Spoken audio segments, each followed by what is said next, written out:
The Cay by Theodore Taylor, Chapter One. Like silent, hungry sharks that swim in the darkness of the sea, the German submarines arrived in the middle of the night. I was asleep on the second floor of our narrow gabled greenhouse in Willemstad, on the island of Curaçao, the largest of the Dutch islands just off the coast of Venezuela. I remember that, on that moonless night in February 1942, they attacked the big Lago oil refinery on Aruba, the sister island west of us. Then they blew up 6 of our small lake tankers, the tubby ones that still bring crude oil from Lake Maracaibo to the refinery.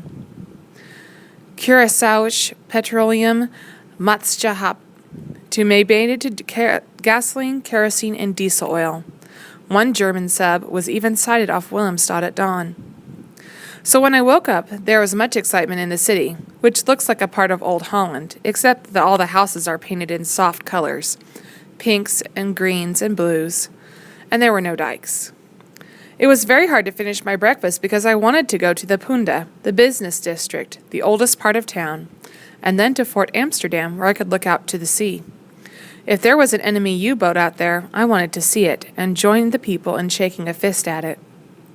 I was not frightened, just terribly excited. War was something I'd heard a lot about, but had never seen.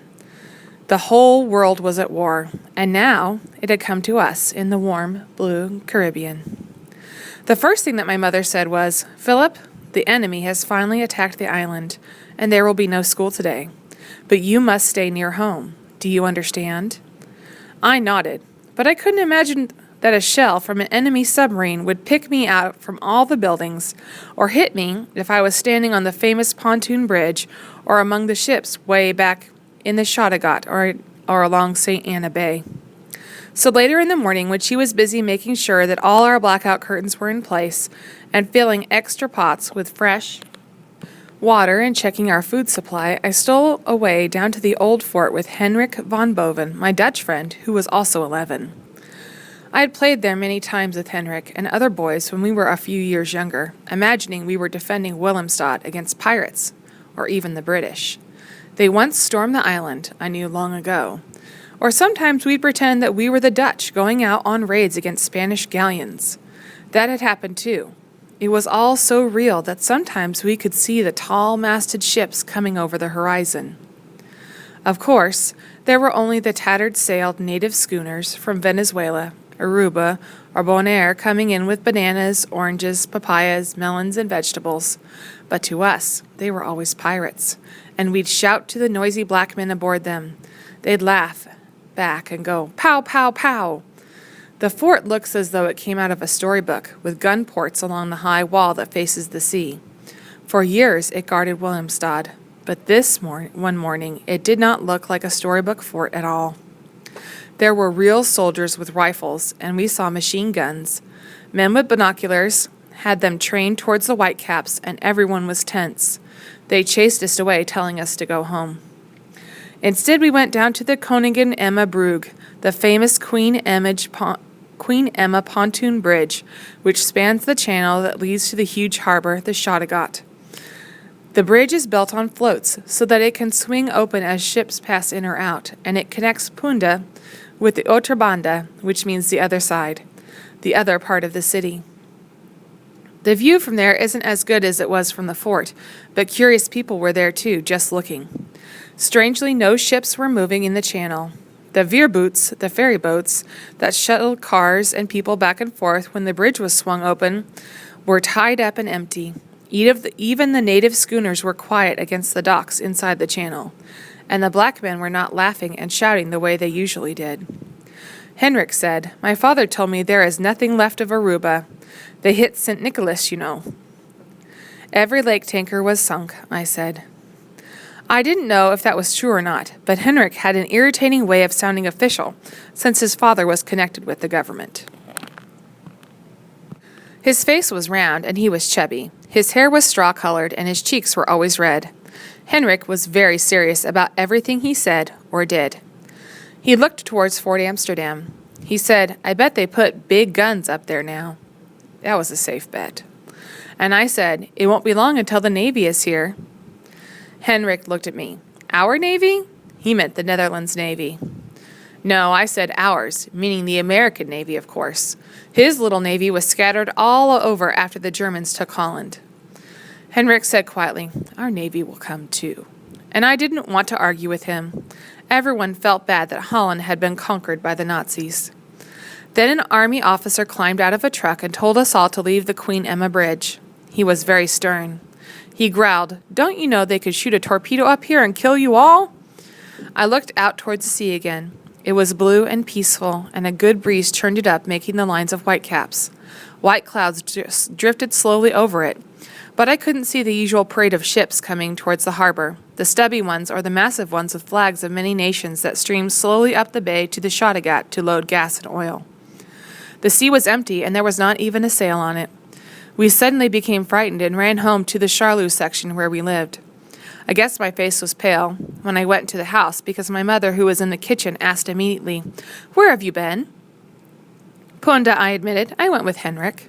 My mother got very upset. She grabbed my shoulder and shook it. "I told you not to go there, Philip," she said angrily. "We are at war. Don't you understand?" "We just wanted to see the submarines," I said. My mother closed her eyes and pulled me up against her thin body. She was like that, 1 minute shaking me, the next holding me. The radio was on, and a voice said that 56 men had died on the lake tankers that were blown up, and that the government of the Netherlands West Indies had appealed to Washington for help. There was no use in asking Amsterdam. I listened to the sorrowful sound of his voice until my mother's hand switched it to off. Finally, she said, "You'll be safe if you do what we tell you to do. Don't leave the yard again today." She seemed very nervous, but then she was often nervous. My mother was always afraid I'd fall off the seawall or tumble out of a tree or cut myself with a pocket knife. Henrik's mother wasn't that way. She laughed a lot and said, "Boys, boys, boys." Late in the afternoon, my father, whose name was also Philip Enright, returned home from the refinery where he was working on the program to increase production of aviation gas. He'd been up since 2 o'clock, my mother said, and please don't ask him too many questions. They had phoned him that morning to say that the Germans might attempt to shell the refinery and the oil storage tanks, and that he must report to help fight the fires. I had never seen him so tired, and I didn't ask as many questions as I wanted to. Until the past year, my father and I had done a lot of things together, fishing or sailing our small boat, or taking long hikes around Krupp Bay or Seromale, or just going out into the Koinino, the countryside together. He knew a lot about trees and fish and birds, but now he always seemed busy. Even on a Sunday, he'd shake his head and say, "I'm sorry, Guy, I have to work."